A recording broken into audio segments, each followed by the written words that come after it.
नमस्कार दोस्तों, कैसे हैं आप लोग। आशा करते हैं लोग बहुत अच्छे होंगे। आज हम पढ़ेंगे हिंदी व्याकरण, जो आपके लिए बहुत इम्पोर्टेंट है। जो है आपके हिंदी, जब हिंदी का एग्जाम होगा न, तभी ये आपको पूछेगा ऑब्जेक्टिव में। ठीक, ये वीडियो में आप लोग लास्ट तक बने रहिए। ये वीडियो किसके लिए है?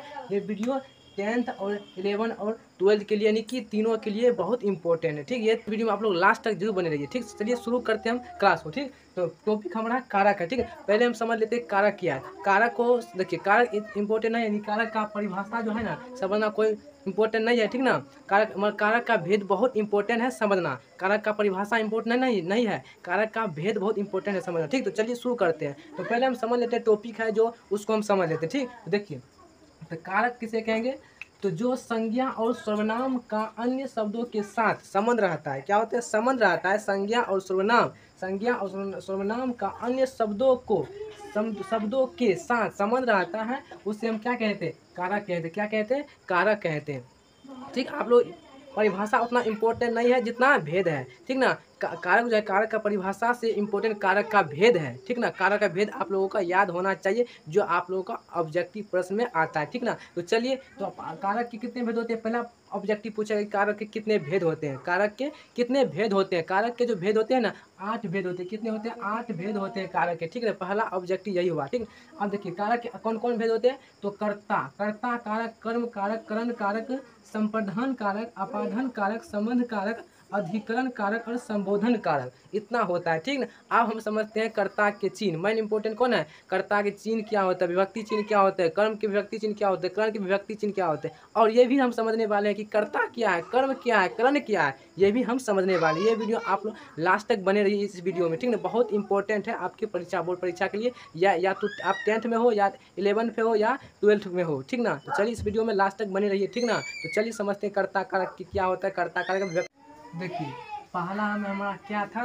कर्ता कारक। क्या था? कर्ता कारक क्या होता है? देखिए, कर्ता कारक किसको कहते हैं? जो काम करे, जो काम करे उसे क्या कहते हैं? कर्ता कारक कहते हैं। क्या कहते हैं? जो काम करे उसे कर्ता कारक कहते हैं। अब हमारा आता है कर्ता का विभक्ति चिन्ह। क्या होता है? कर्ता का विभक्ति चिन्ह, यही हमारा इम्पोर्टेंट है। ठीक ना, यही हमारा कर्ता का विभक्ति चिन्ह जानना बहुत इम्पोर्टेंट है। ठीक ना, देखिए कर्ता का विभक्ति चिन्ह क्या होता है? ने होता है। क्या होता है?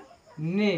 कर्ता का विभक्ति चिन्ह ने होता है। जैसे में राम ने रोटी खाया, राम ने रोटी खाया। ठीक, तो चलिए आप देखिए कर्म कारक क्या होते हैं, हम समझ में आ गया होगा कि कर्ता क्या होते हैं। जो काम करे उसे कर्ता कारक कहते हैं। क्या कहते हैं? जो काम करे उसे क्या कहते हैं? कर्ता कारक कहते हैं। और कर्ता का विभक्ति चिन्ह ने होता है। जैसे में राम ने रोटी खाया, तो ने हमारा क्या है? राम ने रोटी खाया, तो हमारा ने क्या है? कौन है? तो कर्ता कारक चिन्ह है। क्या है? कर्ता कारक चिन्ह है। तो चलिए हम चलते हैं कर्म कारक क्या होते हैं। कर्म कारक क्या होता है? देखिए, कर्म कारक किसे होता है? तो क्रिया की उत्पत्ति में जो सहायक हो। क्या हो? क्रिया की उत्पत्ति में क्या हो? जो सहायक हो उसे क्या कहते हैं? कर्म कारक कहते हैं। तो क्रिया की उत्पत्ति में जो सहायक हो उसे क्या कहते हैं? कर्म कारक कहते हैं। देखिए, कर्म कारक का विभक्ति चिन्ह क्या होता है? को। क्या होता है हमारा? कर्म कारक का विभक्ति चिन्ह क्या होता है हमारा? को होता है। क्या होता है? को। कर्म कारक का विभक्ति चिन्ह क्या होता है? को। जैसे में राम ने श्याम को मारा, तो हमारा देखिए, राम ने श्याम को मारा, राम ने श्याम को मारा। देखिए, ने भी है और को भी है, तो कौन सा पहले कारक है? उसको कैसे देखिए, ऑब्जेक्टिव में आपको कैसे रहेगा, हम देखिए समझाते हैं ऑब्जेक्टिव कैसे रहेगा। तो कहेगा कि राम ने श्याम को मारा, इसमें इस वाक्य में कर्म कारक कौन है? इसमें इस वाक्य में कर्म कारक कौन है? इसमें पूछेगा राम ने श्याम को मारा, राम ने श्याम को मारा, इसमें कर्म कारक का व्यक्ति, यानी कि इस वाक्य में कर्म कारक का व्यक्ति चिन्ह क्या है? तो कर्म कारक का व्यक्ति चिन्ह हमारा आता है को, तो हमारा क्या हो जाएगा? को में टिक लगा दीजिएगा। ठीक, इतना आप लोगों को समझना है। ठीक, तो चलिए हम समझते हैं। हम तीसरा में करण कारक क्या होते हैं। करण कारक क्या होते हैं? देखिए, करण कारक कर्ता जिस साधन से कम करता है, कर्ता जिस साधन से कम करता है उसे क्या कहते हैं हम? करण कारक कहते हैं। कर्ता जिस साधन से कम करे या करता, उसे क्या कहते हैं? करण कारक कहते हैं। ठीक, तो करण का विभक्ति चिन्ह क्या होता है? से। क्या होता है हमारा? करण का करण का विभक्ति चिन्ह से होता है, ये आप लोग याद रखिएगा, बहुत इंपॉर्टेंट है, ठीक ना, बहुत इंपॉर्टेंट है।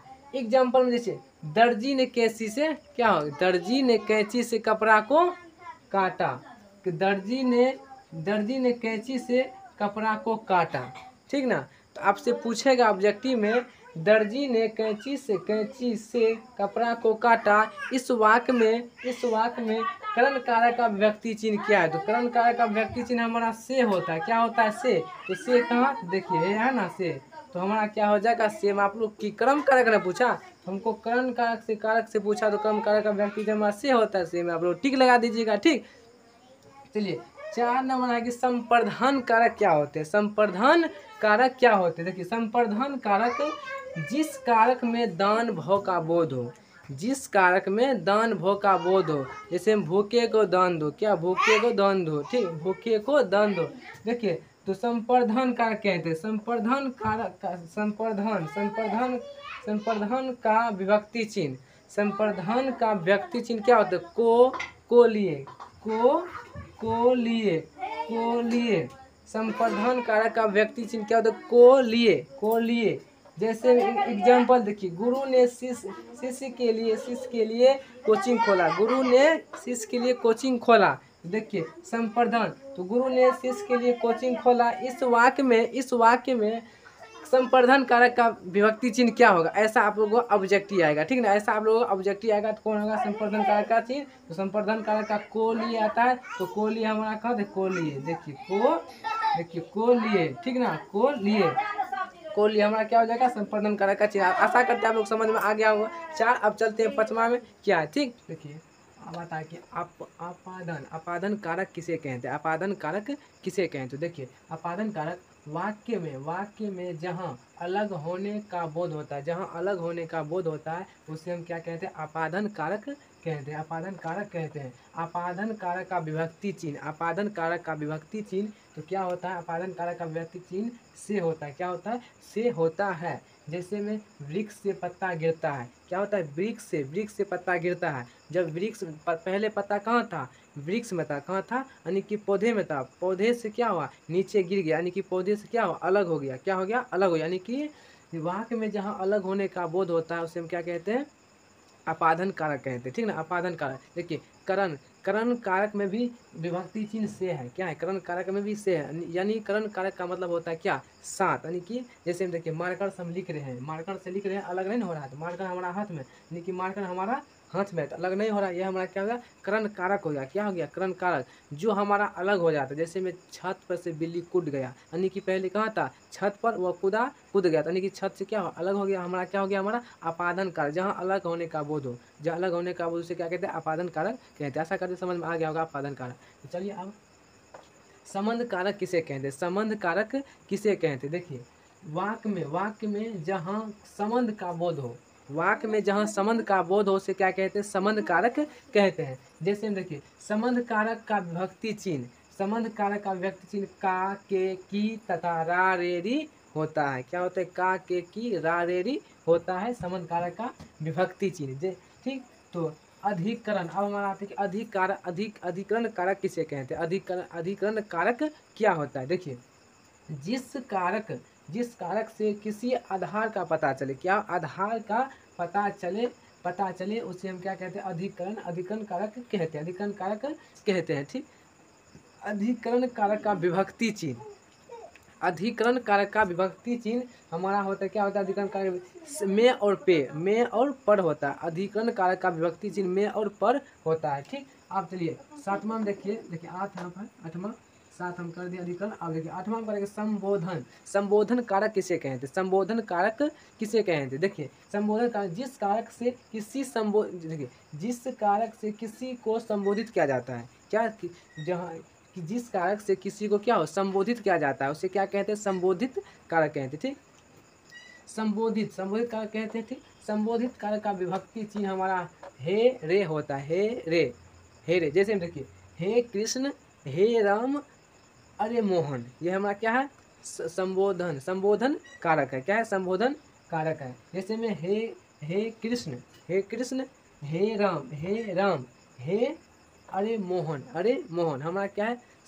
संबोधन, संबोधन ये कारक। अब हम चलते हैं ट्रिक्स, हम समझते हैं कैसे हम याद करेंगे। यानी कि कर्ता का विभक्ति चिन्ह, कर्ता का विभक्ति चिन्ह, कर्म का विभक्ति चिन्ह और कर्ण का विभक्ति, यानी इस सब को हम विभक्ति चिन्ह ट्रिक से कैसे हम याद करेंगे, हौला रहेगा तो कैसे हम ट्रिक से याद करेंगे, तो चलिए इस बताते हैं। ठीक, याद करने का ट्रिक, क्या याद करने का ट्रिक, देखिए कर्ता ने, कर्ता ने कर्म को करण से संपर्धन के लिए